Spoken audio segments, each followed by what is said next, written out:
उर्मिला की पांचों बहुओं को जब भी समय मिलता है वे आपस में गप्पे मारने लगती थी। यामिनी भाभी, चलो ना आज हम सब मिलकर कोई नाटक करते हैं। बात तो ठीक है, काम भी सारा निपट चुका है। एक काम करो, तुम मलका, सुमन, नीलम को बुला लाओ। पांचों बहुएं नाटक करने लगती हैं, तभी उर्मिला आ जाती है।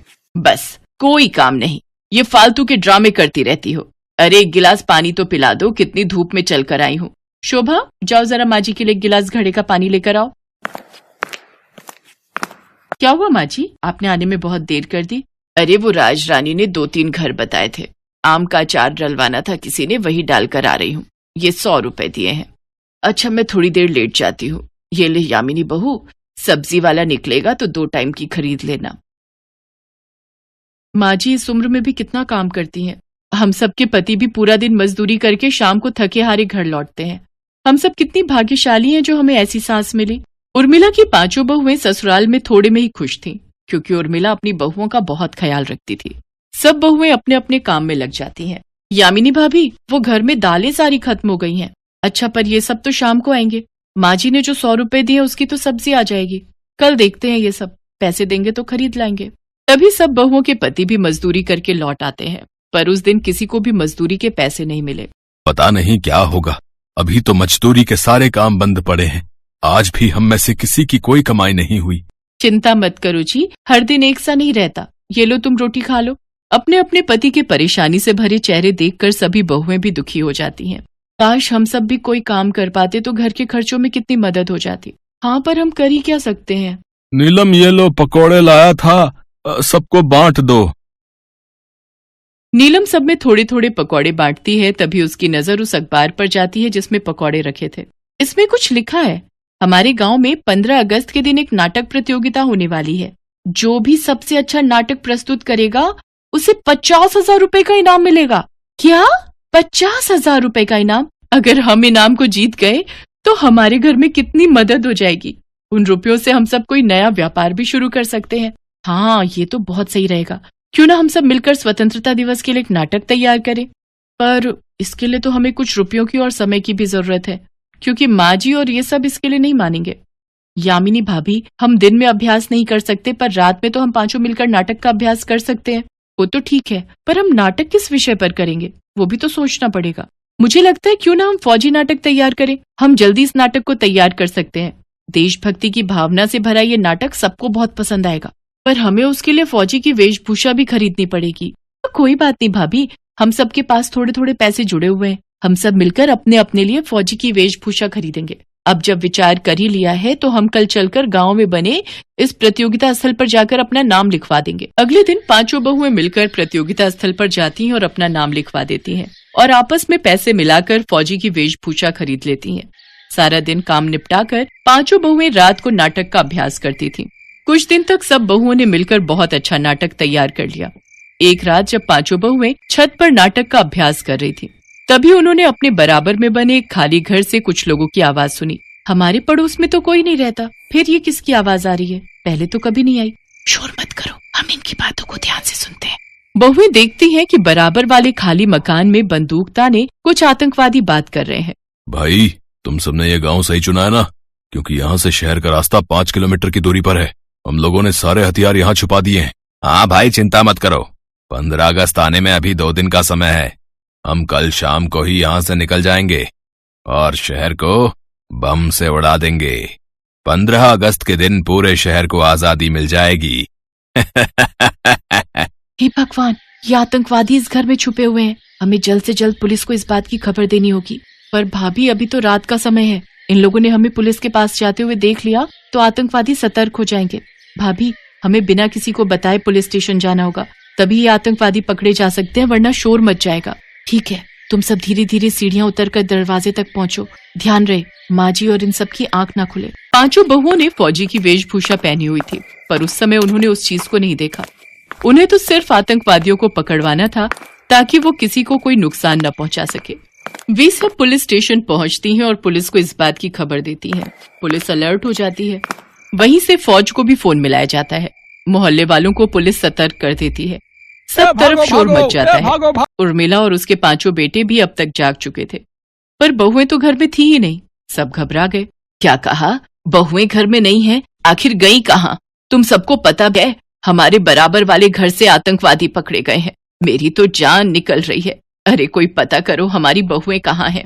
उर्मिला देखती है पुलिस और फौज बराबर के घर में छुपे आतंकवादियों को पकड़ चुकी थी, पर पुलिस के साथ बहुएं भी फौजी रूप में थी। उर्मिला और उसके बेटों को सारी सच्चाई पता चलती है। अगले दिन पूरे गांव के सामने 5 बहुओं को सम्मानित किया जाता है। अब आप सबको ये जानकर बेहद खुशी होगी कि हमारे गांव की होनहार और साहसी बहुएं जो कि फौजी लिबास में थी, उन्होंने अपनी जान पर खेलकर पुलिस को आतंकवादियों के बारे में बताया। हाँ, और आज इन्हीं के कारण जो है खतरनाक आतंकवादी पकड़े गए हैं भैया। पूरे गांव की तरफ से इन्हें सम्मानित किया जा रहा है और मुझे पता चला है कि आप 5 बहुओं ने फौजी का लिबास स्वतंत्रता दिवस पर होने वाली प्रतियोगिता के लिए पहना था। तो मैं आप सबको ये सूचित करना चाहता हूँ कि वो प्रतियोगिता आप 5 बहुएं जीत चुकी हैं। मुखिया जी की बात सुनकर 5 बहुएं खुशी से उछल पड़ती हैं। उर्मिला अपनी बहुओं पर गर्व करती है कि आज उसकी बहुएं जिस फौजी लिबास में थीं, उतना ही उन्होंने साहस का काम किया था। बहुओं का सम्मान पूरे गांव और आसपास के शहर में हो चुका था। सब लोग इंटरव्यू लेने के लिए उनके घर आ रहे थे। धीरे धीरे 5 बहुओं के कारण घर की आर्थिक तंगी भी ठीक हो गई। बहुओं की मेहनत रंग लाई। उर्मिला के बेटे और 5 बहुएं मिलकर जमीन और खेती का व्यवसाय करने लगे। जानकीनाथ अपने हाथ में मिठाई के 1 नहीं 2 डिब्बे लेकर आए और अपनी पत्नी सुलोचना से बोले, अरे सुलोचना, ये लो देसी घी के मोतीचूर के लड्डू, ये लाया हूं मैं। हाँ, सबका मुंह मीठा करवा दो। आज मैं सचमुच बहुत खुश हूं। हम 1 नहीं 2 बच्चों के दादा दादी बनने वाले हैं। ये रेखा बहू और राधा बहू, ये लो। अनिल और सलील का भी मुंह मीठा करवा दो। ये लो सुलोचना, तुम भी खाओ। यहाँ मैं चिंता में घुले जा रही हूँ। दोनों बहुएं एक साथ गर्भवती हैं। अब खर्चा और बढ़ जाएगा और इन्हें देसी घी के लड्डू खिलाने की पड़ी है। 1 ही डिब्बा खरीद लाते, 2 डिब्बों पर पैसे खर्च करने की क्या जरूरत थी। लाओ, दूसरा डिब्बा इधर दो। उसे खोलने की जरूरत नहीं है, मैं फ्रिज में रख देती हूँ। अभी इन दोनों के मायके से कोई बधाई देने आएगा तब खोल लेंगे। देखा भाभी, माँ जी की कंजूसी भरी बातें शुरू हो गई। अब पता नहीं 9 महीने तक ये हमारा क्या हाल करेंगे। चिंता मत करो, सब ठीक होगा। आओ तुम और मैं मिलकर चाय पीते हैं। कल अनिल बाजार से आते हुए अचारी मठरी लाए थे, वो खाते हैं। अरे मठरी का डिब्बा यहीं तो रखा था, कहाँ गया? माँ जी, रसोई में मठरी का डिब्बा रखा था, कहीं दिखाई नहीं दे रहा। कौन सी मठरी? वो अचारी मठरी, वो मैंने संभाल कर रख दी है। अब कोई मेहमान आ जाए तो नाश्ते के सामान के लिए दुकानों पर भागते रहो। 1-2 चीजें तो रखी होनी चाहिए ना। माँ जी, भाभी का मठरी खाने का ही तो मन था, तभी तो उन्होंने चाय बनवाई थी। अच्छा, ये बात है। अब मैं तुम्हारे मन थोड़े ही मारूंगी। रुको, मैं मठरी का डिब्बा लाती हूँ। ये लो रेखा बहू, आधी मठरी तुम्हारी और ये आधी मठरी राधा बहू तुम खा लो। अब ये ना कहना तुम्हारी सास कंजूस है, तुम्हारा मन मारती है। तो इसमें कौन सा झूठ है? आप तो हुए ही कंजूस मक्खी चूस। राधा धीरे बोल, माँ जी सुन लेंगी। क्या कहा तुमने? मैंने कुछ मक्खी अक्षर सुना। अरे कुछ नहीं, मैं आपको ये कह रही थी कि आप चाय पी लो, वरना चाय में मक्खी गिर जाएगी। अरे तो क्या हुआ, निचोड़ कर फेंक दूंगी मक्खी को। बेचारी वैसे भी बिना हड्डी की होती है, तो मेरा क्या बिगाड़ लेगी। अब इतनी चीनी पत्ती दूध डली चाय एक मक्खी गिरने से फेंक थोड़ी दूंगी। पर मेरी चाय में मक्खी दिख तो नहीं रही राधा बहू। आपसे डरकर उड़ गई होगी माँ जी। अब बस भी कर राधा, बेकार में माँ जी से उलझ रही है। उनकी तो आदत है कंजूसी करने की। रेखा भाभी, आपकी शादी को 4 साल हो गए। आप तो धन्य हो जो इन्हें झेल रही हो। कोई बात नहीं राधा, माँ जी तो ऐसी ही हैं, उन्हें बदलना मुश्किल है। पर तुम्हारे शुभ कदमों से मैं भी शादी के 4 साल बाद गर्भवती हुई हूँ। मेरे लिए इस बात से ज्यादा जरूरी अभी कुछ भी नहीं। अरे आप बेफिक्र रहो भाभी, हम दोनों एक साथ स्वस्थ बच्चे को जन्म देंगे। चाय पीते हैं, ठंडी हो जाएगी। हाँ, और वो भी आधी मठरी के साथ। रेखा और राधा दोनों खिलखिलाकर हंस देती हैं। रेखा भाभी, गली में अमरूद का ठेला भरकर निकल रहा है। कच्चे कच्चे अमरूद है, खाओगी? मेरा तो बहुत मन कर रहा है। साथ पे काला नमक ऊपर छिड़क दो तो जिंदगी का मजा ही आ जाए। कच्चे कच्चे अमरूद। तेरी बात सुनकर तो मेरे मुंह में भी पानी आ रहा है। पर वो देख, माँ जी दरवाजे के बीच कुर्सी डालकर बैठी हैं। पता नहीं सुबह से अपने एक फटे ब्लाउज को सिलने में लगी हुई है। 36 बार एक ही जगह से ब्लाउज फटता है पर उसे सिलने में लग जाती है। जब तक ब्लाउज की धज्जियां नहीं उड़ जाएंगी ये उसे पहनना थोड़ी छोड़ेंगी। जा पूछ ले, पता चल जाएगा तुझे भी। माँ जी, अमरूद का ठेला भरकर निकल रहा है। मेरा और भाभी का अमरूद खाने का बहुत मन था, मैं ले लूं भैया से? तुम दोनों बहुओं को भी चैन नहीं है। मैं भी तो गर्भवती हुई थी, मजाल है रोटी सब्जी के सिवा कुछ और खा लिया हो। ओ भैया अमरूद वाले, क्या भाव दिए अमरूद? 70 रुपए किलो दिया है, एकदम बढ़िया ताजा अमरूद है बहन जी। 70 रुपए किलो? अरे इतनी लूट मचा रखी है तुम लोगों ने। सही भाव लगा भैया। 60 रुपए लगा दूंगा, इससे कम दाम नहीं होंगे। अच्छा एक काम कर, ये छोटे छोटे 2 अमरूद देख कितने हुए? 15 रुपए के बनेंगे। ये वाला रहने दे, ठीक नहीं लग रहा, ये एक ही तोल दे। ये 8 रुपए का बैठा है। अरे कैसे 8 रुपए का? ये ले 7 रुपए 50 पैसे। ला इधर दे अमरूद। ये अठन्नी अब कोई नहीं लेता माता जी, हैं? ये अपने पास ही रखो।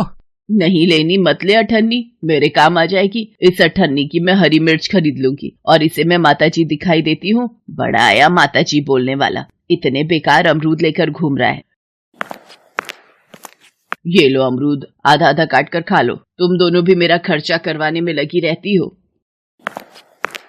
राधा, मैंने कहा था ना, हमारी सासू माँ के राज में कोई चीज खरीद कर खाना कितना मुश्किल है। धन्य है हमारी सासू माँ। ऐसे ही दिन बीत रहे थे। सुलोचना हर चीज में कंजूसी करती रहती थी। सुलोचना अपनी दोनों बहुओं को लेकर डॉक्टर के पास जाती है। देखिए सुलोचना जी, मैंने आपकी दोनों बहुओं का चेकअप कर लिया है। राधा तो बिल्कुल ठीक है, पर रेखा को ताकत और खून बढ़ाने के लिए मैं एक दवाई अलग से लिख कर दे रही हूँ। तुम दोनों एक काम करो, पैदल टहलती हुई घर जाओ, मैं तुम दोनों की दवाइयाँ लेकर आती हूँ। पता नहीं मेरा मन घबरा रहा है। राधा सब कुछ ठीक होगा ना? अरे रेखा भाभी, आप घबराओ नहीं, डॉक्टर ने दवाई लिखकर दे दी है ना, उससे आप ठीक हो जाओगे। माँ जी दवाइयाँ लेकर घर आ जाएंगी। आओ सामने से गोलगप्पे खाते हैं। सुलोचना दवाई की दुकान से दवाई लेने लगती है। क्या 600 रुपए का एक पत्ता दवाई का? और कितने पत्ते लेने हैं?